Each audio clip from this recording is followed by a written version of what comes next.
কথাগুলো মেয়েদের পোশাক নিয়ে। সম্প্রতি মেয়েদের শাড়ি পরা নিয়ে অভিনেত্রী মমতা শঙ্করের একটা মন্তব্যে তোলপাড় হয়ে আছে গোটা নেটপাড়া। এই প্রসঙ্গে আমার কিছু বক্তব্য আজকের এই ভিডিওতে আমি তুলে ধরব। অভিনেত্রীর কথাগুলোকে কিছুটা সমর্থন করে আমি 5টি এমন পয়েন্ট চিহ্নিত করব যেটা হয়তো আমাদের মেয়েদের একটু অন্যরকম করে ভাবতে বাধ্য করবে। নাম্বার 1, অভিনেত্রী একটা কথা বলেছেন যে মেয়েরাই মেয়েদের নিচু করছে।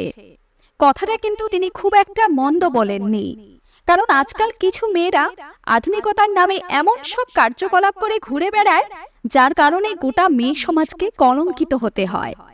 আর আমরা যদি নিজেরাই নিজেদের সম্মান রক্ষা করতে না পারি তাহলে অন্যের থেকে সম্মানের আশা কিভাবেই বা করব, তাই না?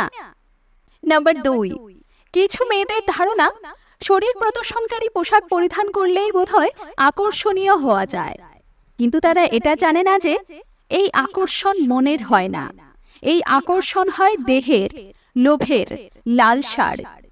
কোনো প্রকৃত পুরুষ আপনার খোলামেলা পোশাকে কিছুতেই আকৃষ্ট হবে না, বরং সেই দেহ কিভাবে খাবলে খাওয়া যায় সেটাই হবে কিছু খারাপ লোকের ধান্দা। আসলে এটাই বাস্তব, তাই মেয়েদের এই পার্থক্যটা বোঝা উচিত। নাম্বার 3, আধুনিকতা পোশাকে নয়, আধুনিকতা থাকে চিন্তা ভাবনায়। আমাদের দেশের যারা বড় বড় মহিলা বিজ্ঞানী, চিকিৎসক, ইঞ্জিনিয়ার, উচ্চপদস্থ কর্মচারী, তারা কি সবাই নিজেকে আধুনিক প্রমাণ করার জন্য দেহ প্রদর্শন করে ঘুরে বেড়াচ্ছেন? না তো, কারণ তারা জানেন তাদের আধুনিকতা তাদের চিন্তা ভাবনায়, তাদের শিক্ষায়। নাম্বার 4, অনেক মেয়েরা হয়তো বলবে যে পোশাকে কমফোর্টেবল ফিল করা যায় সেই পোশাক চাইলে একজন তার ইচ্ছে মতো পরতেই পারে, সেখানে অন্যের বলার কোনো অধিকার নেই। হ্যাঁ, কথাটা 100% সত্যি, কিন্তু কমফোর্টেবল পোশাক পরা আর নিজের দেহের বিশেষ অংশগুলোকে আঢাকা করে রাখা দুটো কি এক হলো? নিজেকে এই প্রশ্নটা শুধু করুন। নাম্বার 5, পুরুষ যদি শুধু শরীর প্রদর্শনকারী পোশাকেই আকৃষ্ট হতো কিংবা একগাদা মেকআপে, তাহলে আমাদের মা কাকিমাদের সময়ে প্রেম হতো না, ভালোবাসা হতো না, এমনকি বিয়েও হতো না।